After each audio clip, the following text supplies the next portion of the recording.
So I've had viewers reach out and ask me, Mark, if all of these engines and transmissions are so bad, tell us some good ones. What are some of the best engines, some of the best transmissions that money can buy on the current market today? What are some cars that are actually kind of reliable with good engines? Because let's face it, engine transmissions, that's the heartbeat of your car. And without a good quality, reliable engine, you're really dead in the water. Like, it really doesn't matter at that point. So let's just get to it. I want to break this down because there's a lot of different variants and there's a lot of great products out there. We talk about some of the worst, but we also talk about sometimes some of the best. But I'm going to give you a few highlights, okay, shall we? Just a few highlights. And so let's take it from the top, shall we? A lot of you are wondering, okay, luxury brands, non-luxury brands, all of that. But some of the regular vehicles, let's just take it from the top with Toyota. Okay, we know Toyota has a trusted reliability record. They make some very reliable engines. Their 2.4-liter turbocharged 4 is actually shaping up to be a fairly reliable little engine. Now, it's turbocharged, and a lot of people don't trust turbocharging yet. I get it, 100%. If you had to, would you? Yeah, I probably would. The new Tacoma, the 4Runner, they carry those. I'd rather have the naturally aspirated V6. Absolutely. Problem is, those are going away.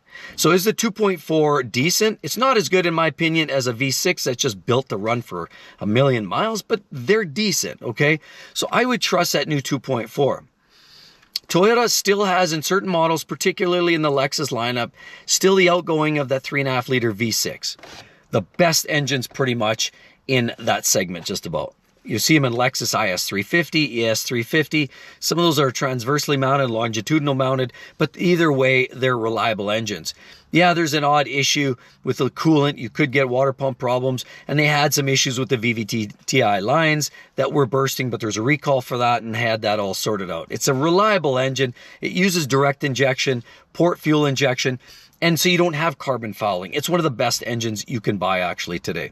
Toyota also has that naturally aspirated 2.5-liter 4 that we have in our Camry, but you also can get that when they tee them up with a hybrid drive and the ECVT systems in the hybrid. For example, in many Lexus products, Toyota products, that 2.5-liter 4-cylinder with the hybrid, one of the best. That's still a great engine. You can't go wrong. Now, unfortunately, a lot of Toyotas, their V8s are going away. Their 4.6, 4.7, 5.7s, all pretty much going away. They're replacing it all with that new 3.4-liter twin-turbo V6. Forget it. Not worth it. I would skip for now, give them a few years, see what they're doing in a few years. Right now, they're dealing with all kinds of issues. So that's kind of the beginning end. For me, with Toyota, they have some of their smaller engines too that you're finding in the Corollas. Good engines. Any of their naturally aspirated drivetrains are still pretty solid. So that being said, what about the next one? Honda. Well, Honda had their old 2.4s. That's a naturally aspirated. That is a real winner. The new 2-liter, again, the 2-liter is starting to bring back exclusively, getting rid of the 1.5. Skip the 1.5. The 2-liter is the way to go. Also, if you can get a manual gearbox and whichever drivetrain setup you can get, go with the manual if you possibly can. That's always going to be the best setup. In my own personal opinion, you're going to find the best results. Now, there are some weak manuals out there. The Ford Mustang and the GT has a bit of a weaker gearbox that can shred itself alive. Same thing with the Ford Bronco. If you get the crawl mode in some of their Broncos, that somehow at colder temps can start to eat itself inside. So there are some bad manuals, but in most cases, Porsche, BMW, almost any manufacturer creating manuals, including any of the other, anything else pretty much, including Mazda, creates a pretty reliable manual gearbox. So manuals are always some of the best transmissions you can go with. That being said, if you want a good, reliable car, engine, think about engines in Mazda. Mazda's also got some highlights for me. Mazda, the 2.5-liter, you either get the GT with the turbo or the naturally aspirated 2.5 as well. Of course, Sky Active, yes, for the win. They're reliable. I don't know what to say. Like, where did they come from? I don't know. But Mazda's doing some good shit these days. They've got some great engines. The 2.5-liter turbo or non-turbos are both pretty robust. They're both holding up like there's no tomorrow. You can also get a manual, which is great. I would go with that, either a manual front-wheel drive with the NA 2.5, or just go with the 2.5 turbo, get a CX-50 or CX-5. Those are awesome, very reliable little SUVs, and you can't really go too wrong with that. So realistically, Mazda's creating some of the best. That new 3.3 that they're creating, not sure yet. Time will tell on that, because that's their newer V6. They're trying to sort of emulate what BMW's doing. But realistically, it's really kind of hard to say how reliable that's going to be in the long term. So far, so good. There haven't been a lot of issues. Some recalls with start-stop systems and the vehicle shutting off and not coming back on. But that was more glitchy electronics rather than the engine. That being said, of course, we talk about some of the other good engines. I'm going to just say this straight up. You can't really find a good engine these days in full-size trucks, like straight up. Full-size trucks, if I had to, I'm probably going to go to a Ram, the older Ram, you know, the 5.7s, because even though you get the Hemi tick, just don't idle them too long. Start them, let them idle down, and drive away casually. Let them warm up naturally through their normal mode of operation, and you're going to be good for hundreds of thousands of miles. I think that's probably one of the best V8 engines right now on the market for full-size trucks. Now, Toyota, Mazda, Honda, they're all making great vehicles. What about the likes of you know, Audi? Audi, in my opinion, there are some people that like that 3-liter TFSI. There is some great results there. That being said, very technical engine. And I'm finding when things have to come apart for maintenance, you're stripping everything apart. Front end, everything's coming apart. So to me, it's a very invasive engine to own from a maintenance repair perspective, but a pretty durable in late model vehicles. The 3-liter TFSI, Mercedes-Benz, their best, without a doubt. The previous generation 3-liter twin turbo V6, you know, you find it in the C43s, for example, definitely one of their best engines. I probably, in late model Mercedes, I probably wouldn't go for anything else other than that. BMW, I'm going to say it. I'm not a fanboy. I don't care. I don't own one. I own an M5, but that's one of the most unreliable, as they say. But if you want one of the most reliable in the luxury car space right now, here it goes. It's the B58 engine. Also the B48 engine, because you find the B48 in some of their smaller vehicles. It's also their entry point for some of their modular engines, the B38 in some other markets. But the B58 is their inline 3-liter turbo 6, twin scroll, but it's a single turbo. Super reliable. S58, even better. You know, the B58's the regular engine, you know, anywhere from the 350 up to 400 ponies and beyond. But the S58's the one you're finding in some of the M3s, M4s. That's a hot rod. Super reliable. You don't have some of the problems that you had in the old S55 BMWs with the crank hub issue shattering loose and having a problem there. You don't seem to have those issues now in the S58s, or yeah, the S58s and the B58s. You know, you got heat encapsulation.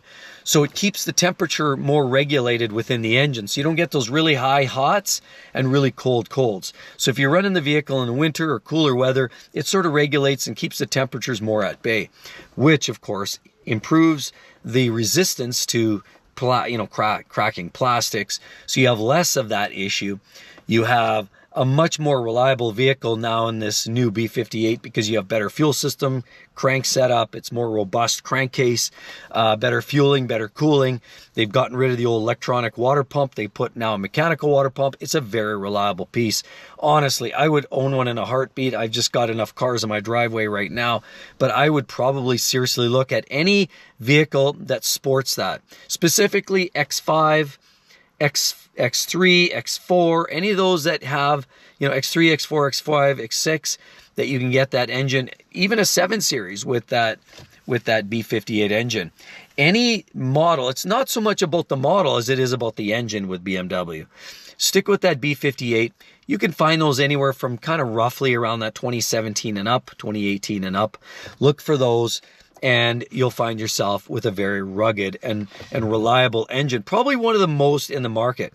As a matter of fact, it's so reliable, in fact, that I would put it toe-to-toe against a lot of Toyota products. Especially, it absolutely beats the pants off that new V35, V35A in Toyota. You know, that engine that's blowing up in the Tundras. Don't even bother with that one right now. Let it give it time to grow into its shoes. Right now, BMW has them beat hands down. But also with that engine, that B58, that's also in the Supra. And we haven't heard a lot of issues in the Supras either.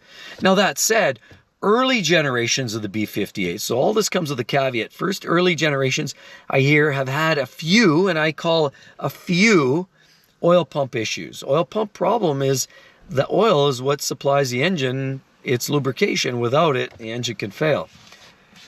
So early ones had plastic impellers and oil pumps. You basically want to move on with that. Like, honestly, get later generation of B58s ideally. But the B58 engines are a pretty robust engine.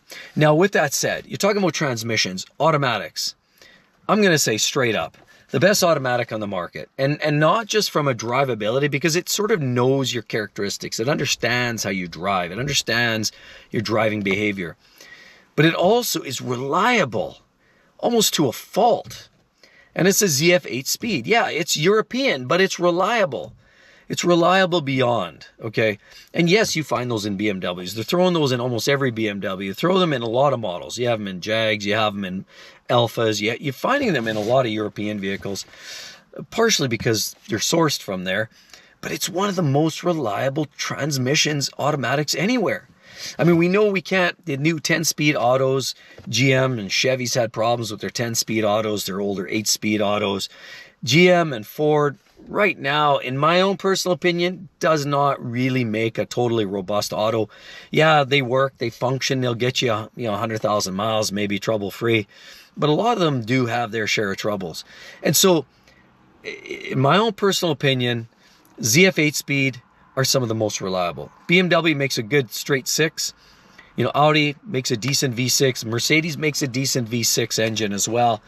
And Nissan, are they making any good products? Well, it's unfortunate. The previous generation QX80 and of course they had a naturally aspirated 5.6 liter V8. Same with the Toyota or the Titan by Nissan had the 5.6 liter V8. Naturally aspirated. They were reliable. They really were. They were workhorses. And with a torque converter auto, they were actually pretty good vehicles. Too bad the Titan's gone away. Too bad the QX80's going to a different drivetrain. And more importantly, Nissan's got a bum rap, with that CVT. But if you can find an engine and a car that doesn't have the CVT and doesn't have a drivetrain that's using that variable compression engine. For example, backdate a little bit, go to a V6 that's NA, like a 3.5 liter, 3.7 in some of their, say, G35s, G37s with a manual. Forget about it. Those are reliable to a fault as well. So those are good, reliable engines. So Nissan Infiniti did have some durable engines and some decent gearboxes. But the sad part is, we're going more to, variable compression, direct injection, smaller 3-cylinder turbocharged 4 cylinders, and we're losing some of that durability. But there are some great winners out there. I've already told you, Toyota and Lexus. Lexus is they carry over a lot of the same drivetrains that you're seeing over in the Toyota camp, and that 3.5 liter V6, great engine. Some of them have that 2.5. You'll find in the ES with the H, the 300H, or 350H or 300H carries that 2.5 liter with a hybrid. So, Toyota and Lexus, they still know how to make a pretty reliable setup. Mazda's one of the best. Hands down, bar none, Mazda's making some of the best vehicles right now with some of the best engines, if that sports, floats your boat. Honda still has a few good ones. The 1.5, some people say that some of those fuel and oil dilution issues have gone away, but you know what? I would still steer away from that. I'd still go more to the larger displacement, 2 liter, 2.4s if you're going to backdate a little bit. The Hondas and Acuras had the 3.5, which is one of the best engines too. Problem is they had a series that had a bit of issues with the crank, and they had some machining problems there too, and there was a series that went through some recalls. Be sure to check NHTSA for that. So if you're looking at buying any of the Acura or Honda products with that 3.5 NA engine, know one of two things. A, they've had some issues with some crankshaft problems, and B, well, let's face it, they have a timing belt. So every, I believe, 100,000 miles, you actually have to still change the timing belt. Weirdly enough, in today's day and age, they're still doing that. But it's a good engine other than that. Just take care of that timing belt, and you're set for 100,000 miles. That's 160,000 kilometers. Like, come on, 2 timing belts in 300,000 kilometers? Sounds like pretty low maintenance to me. Otherwise, if you don't fall within that space of those problematic crank issues, that's one of the best engines. I have a neighbor that ran his for hundreds of thousands of miles in his old Pilot, And it just kept going and going. And the only thing, he had a little bit of rust on the car. He eventually just sold it off, traded it in for a CRV, and he was downsizing because he's older and retired. So he just needed something a little better on gas because those 3.5s are a little thirsty. But you know what? Some of these engines are great.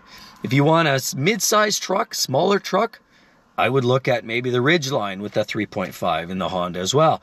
Or maybe Nissan's 3.8 liter NA engine with a torque converter auto. My two favorites. They have pretty decent engines. They're not perfect. There have been a few problems, a few glitches along the way. But the latest generation of Nissan, they've had problems in their, if you go 10 years ago in their Frontiers, they've had a few issues there with coolant somehow getting in where it shouldn't be in the transmission and piling everything up. But the latest generations seem to be a lot better, and that 3.5 or that 3.8 liter is a great workhorse. So again, Ford's had some luck and a little bit of success with some of their, F-150s. If you find out where those 2.7s and some of the problems they've had, well, just recognize that the intake valves have been a problem. Some people swear by them. I've still not totally sold because there's some big recalls. Take it with a grain of salt. They also have cam phasers. They also have the wet belt on the oil pumps. Just honestly, if you're going to go Ford, my personal pick for the best one is the 3.5 liter turbocharged EcoBoost engine.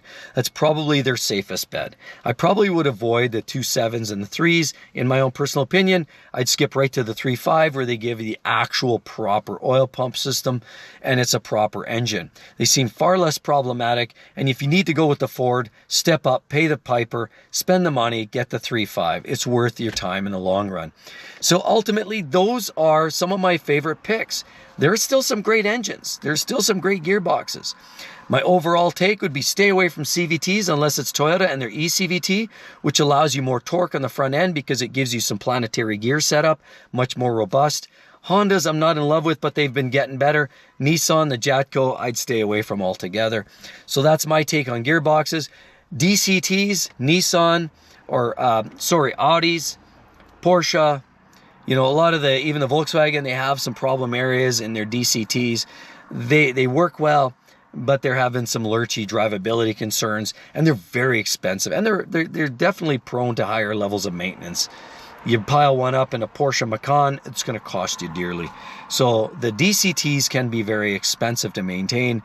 So if you favor a little bit more performance driving, DCTs are always going to be a better drive, although the ZF automatic torque converter is almost as quick shifting as a DCT, so it might be a good halfway house. Otherwise, most torque converters are just boring and ho-hum, and they're just more utilitarian. Manual gearboxes, most of them are going to be more reliable. Just learn how to drive a stick. Some say that the modern thieves also don't know how to drive a manual, so it's a bit of a theft deterrent. Go figure.